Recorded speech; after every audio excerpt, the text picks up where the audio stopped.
A Gênese, Allan Kardec, capítulo 17.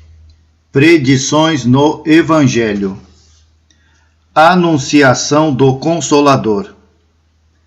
Se vós me amais, guardai meus mandamentos, e pedirei a meu Pai, e ele vos enviará um outro Consolador, a fim de que fique eternamente convosco, o Espírito de verdade, que este mundo não pode receber, pois não o vê, mas vós o conhecereis, pois ficará convosco, e estará em vós.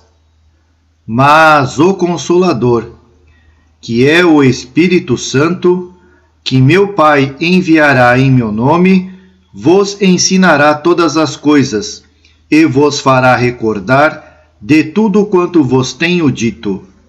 Abre parênteses. São João, capítulo 14, versículos 15, 16, 17 e 26. O Evangelho segundo o Espiritismo, capítulo 6. Fecha parênteses. Entretanto, digo-vos a verdade. Convém que eu vá, pois se eu não for, o Consolador não virá a vós. Porém eu vou, e eu vô-lo enviarei, e quando ele vier, convencerá o mundo no que respeita ao pecado, à justiça e ao julgamento. No que respeita ao pecado, porque eles não terão acreditado em mim. No que respeita à justiça, porque eu vou a meu Pai, e vós não me vereis mais. No que respeita ao julgamento, porque o príncipe deste mundo já está julgado. Tenho ainda muitas coisas a vos dizer, mas não as podeis suportar agora.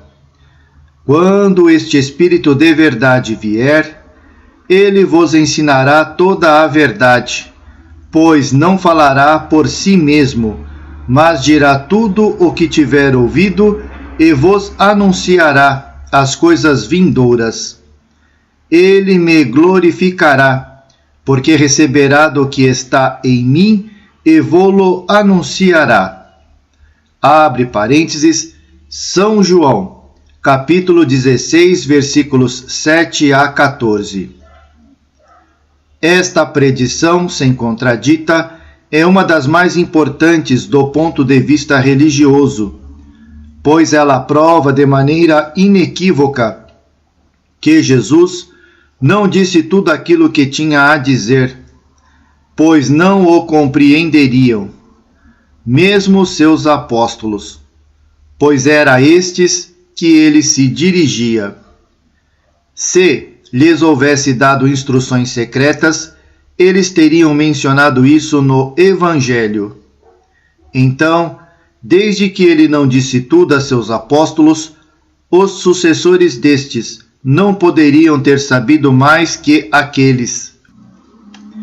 Poderiam, pois, ter se enganado sobre o sentido das suas palavras, dar uma falsa interpretação a seus pensamentos, frequentemente velados sob forma simbólica. As religiões fundadas sobre o Evangelho não podem, pois, dizer que estão na posse de toda a verdade, pois que ele se reservou o direito de completar ulteriormente suas instruções. O princípio de imutabilidade das religiões está, pois, desmentido pelas próprias palavras de Jesus. Ele anuncia sob o nome de Consolador e de Espírito de verdade, aquele que deve ensinar todas as coisas e fazer recordar o que ele dissera, de onde se diz que seu ensinamento não estava completo. Além disso, ele previa que haviam de esquecer o que ele dissera, e que haviam de desnaturar seu ensinamento.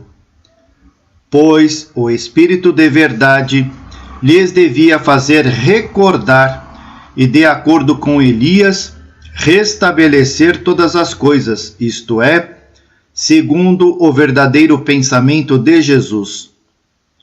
Quando deverá vir este novo revelador?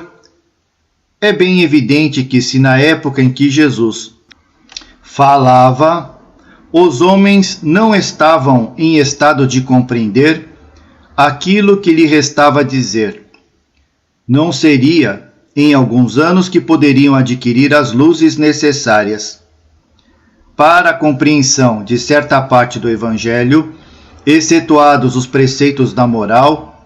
Seriam necessários conhecimentos que unicamente o progresso da ciência poderia dar, e que deviam ser a obra do tempo e de diversas gerações. Se, portanto, o novo Messias tivesse vindo pouco tempo depois do Cristo, teria encontrado o terreno também pouco propício, e não teria feito mais que ele.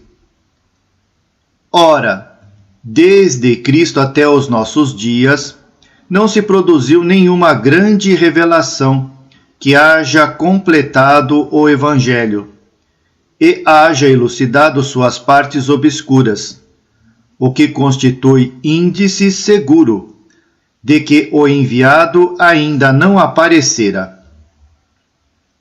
Qual deverá ser esse enviado?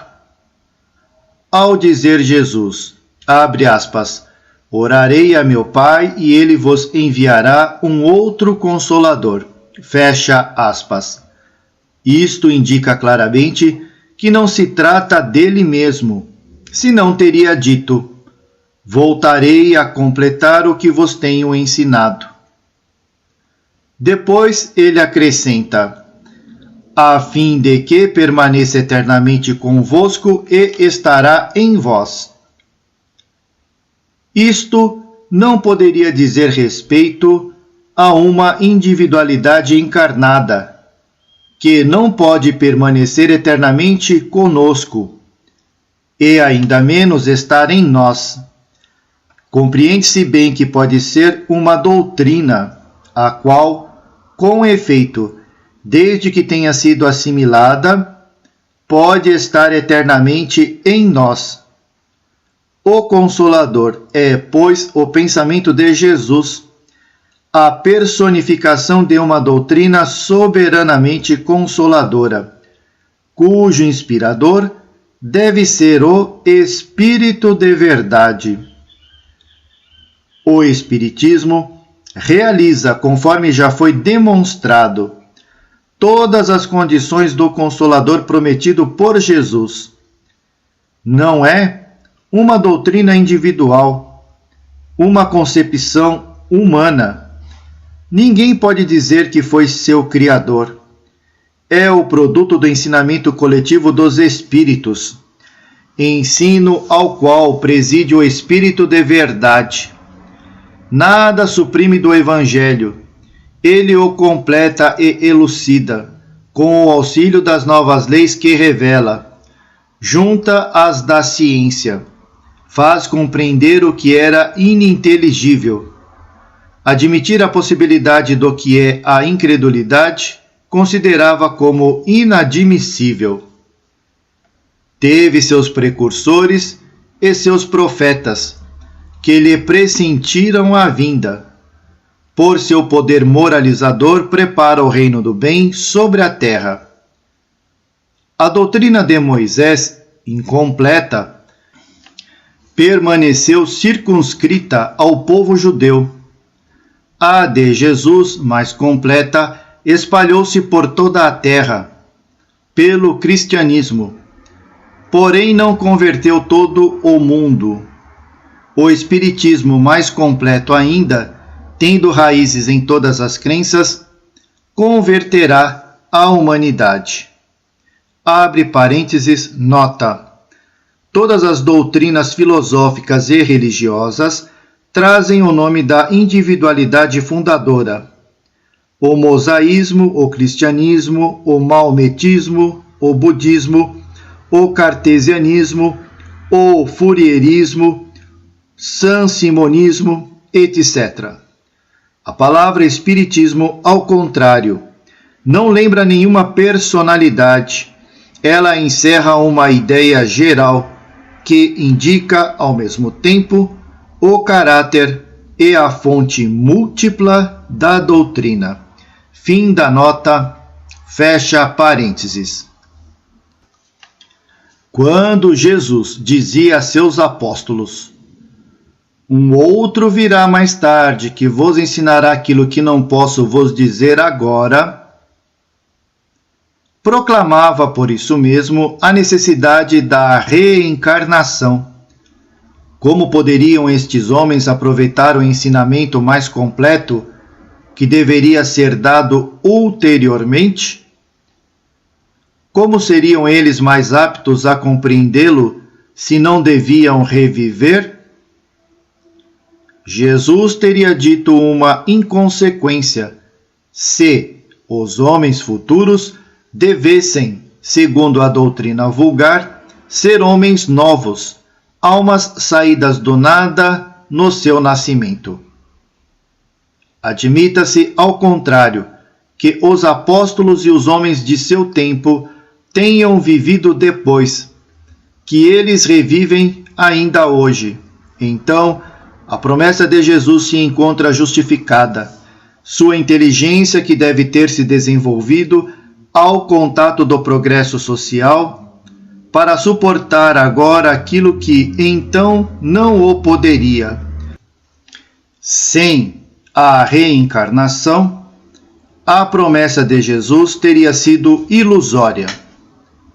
Se se dissesse que essa promessa foi realizada no dia de Pentecostes, pela descida do Espírito Santo, a resposta seria de que o Espírito Santo os inspirou, que ele pode abrir sua inteligência, desenvolver neles as aptidões mediúnicas, que devem facilitar suas missões, mas que nada lhes ensinou, além do que Jesus ensinara, pois nenhum traço se encontra de um ensinamento especial.